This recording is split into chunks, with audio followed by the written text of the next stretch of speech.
So recently, we saw the release of the latest Disney live-action remake, The Little Mermaid. And of course, with all the hype and controversy that surrounded its release, ever since we got that first casting announcement and then the trailer, there was no chance I wasn't going to try and see this thing as soon as I possibly could. And look, I'll own up to it. A couple of months or even a couple of weeks ago, I was expecting this film to be trashed here. I didn't like Peter Pan and Wendy, and last year, Pinocchio, it made me very sad. So I expected a bit more of the same here. Then the first reactions came in and it was largely positive. Positive from both reviewers and audiences. And that was a little bit before the actual release, so I did start to think that maybe it would be okay, but I still wasn't convinced. And then when I went to see the film, before I went in I had a check of the scores, and the audience scores, overwhelmingly positive and still are. But the critical scores, well, they weren't rotten, but they weren't exactly high, so I wasn't sure what to expect. And it was good. Like, I'm not expecting that it's going to win Oscars or anything like that, but in terms of what it is, I think it definitely is one of their best attempts at a live-action remake. It's genuinely fun and fresh and exciting, and is it perfect? No, but I think it was certainly much better than I'd ever hoped it could be. Okay, so coming into the film, there were a handful of things that I was worried about. I thought the visuals in the trailer looked pretty bad, and considering the CGI in the past has not lived up to expectations, I thought, oh boy, another CGI heavy Disney film that looks terrible. But in the end, I do think it improved majorly from trailer to film. Like, I still wasn't completely sold on all the underwater effects, but in the end, the film really did look quite beautiful, both the live action scenery and the obvious CGI stuff. Because yeah, with a film like this, even if the story was good, since so much of it relies on visuals to keep you engaged and exciting, if the visuals were arse, then the whole movie is completely ruined as a result. Thankfully though, in terms of overall design, its CGI, sets, costumes, colours, everything looked good. Nothing to complain about, and hell, that final sequence where Ursula becomes the giant sea monster, that was awesome. It was legitimately frightening. I saw a bunch of little kids hiding away in their mum's arms for this sequence.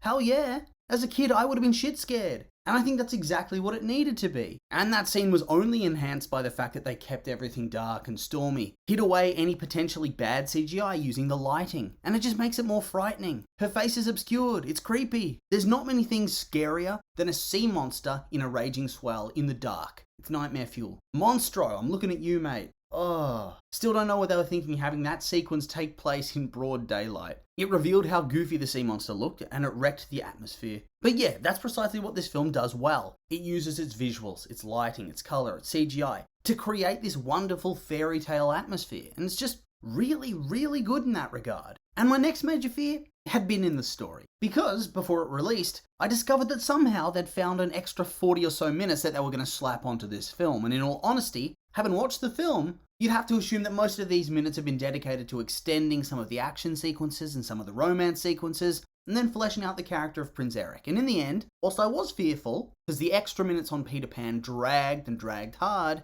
I kind of thought that this all worked out for the best. At some points early, I did think it was a bit slow, but for the most part it was good and simply fleshed out the world. There was a really unexpected amount of interesting world building that they did for the film, which I rather liked, especially since it wasn't distracting from the plot and just served to enhance things. It was kind of there under the surface. Other than that, the story was pretty much cut and paste from the original. They didn't make any really egregious cuts or changes, and nothing really stood out as not fitting in or being actively shit. I think I still prefer the more streamlined, simplified narrative of the original, although that's not to say that this is bad. At the same time though, I did still find it a bit funny that despite this being a more, modern retelling of the story, they kept the falling in love in a day and instantly getting married story trope. I'm not judging, but I did find it a bit funny. Next up, you can't talk about a Disney film without devoting some time to talk a little bit about the soundtrack. And yeah, the original had a massively iconic one. Alan Menken, Howard Ashman, pretty much the definitive reason for the Disney Renaissance. They wrote so many glorious songs. But now, since Ashman did die in 1991, we have Lin-Manuel Miranda with Menken.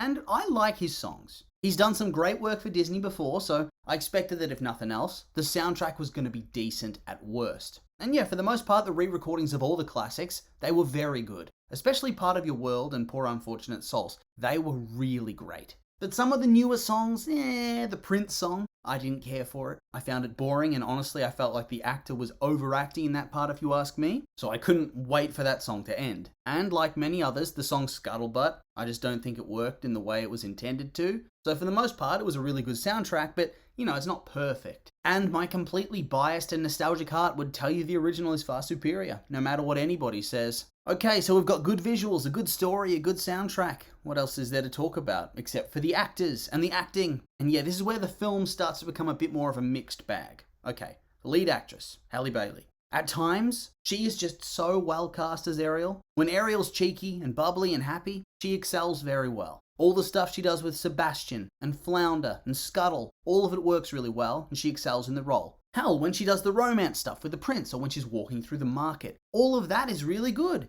She sucks you in. And I think there she proves herself as the perfect choice for the role. But if I do have a single quibble, it's that when she's doing the more emotional stuff with King Triton and that, when she has to be sad or angry, it just doesn't work for me. It feels a bit stilted and forced, and I just wanted the scene to move on as quickly as possible. Luckily though, for her performance, the good far outweighed the bad. And she mostly excelled with what she was given. And in her defense, I would argue that those emotional scenes were written pretty badly anyway, and a bad script is hard to work with. Next up, we have Melissa McCarthy as Ursula, and she was perfect. Nothing else to say other than that. Perfect, a revelation, truly astounding. And this is coming from somebody who does not like her work very much. She just got this role. Flounder, he was good, not memorable, but neither's the original really. And I love Sebastian, he was well voiced. And I know some people straight up hate Awkwafina, but I do think this is the type of role that just suits her completely and utterly. For me, Scuttle was good. On the other hand, wasn't a massive fan of the prince. Dude was just bland, vanilla,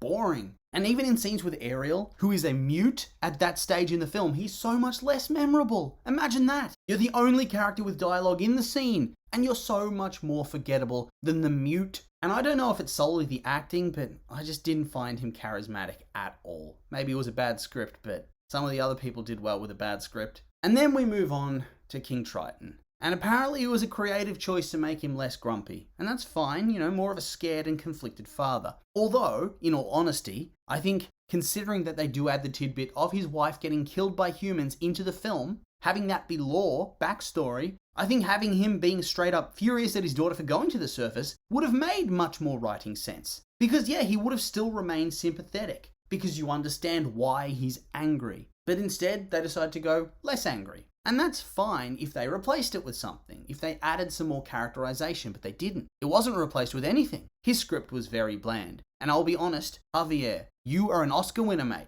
but you phoned it in clear as day. I would not call the script top tier, but everybody else, even the prince, who I didn't really like, managed to add some true emotion to it. And at minimum, they put out passable performances. But here, you could tell that this guy's there for the paycheck. You can really tell. And it's sad, because the dude could have given this so much more. And if he had, maybe those awkward scenes with Ariel would have been much improved. Kind of an easy acting against that. And so yeah, film was great. Not perfect, but one of my favourite live action reboots to date. More of this, less of Peter Pan and Pinocchio, please. And so, with all that being said, that's the end of the video, and these have been my opinions, and now I'd like to hear yours. What did you think of the film if you've seen it? Did you like it, hate it? Anything you'd like to add? I'm curious for your thoughts, so make sure to like, comment, subscribe, and let me know.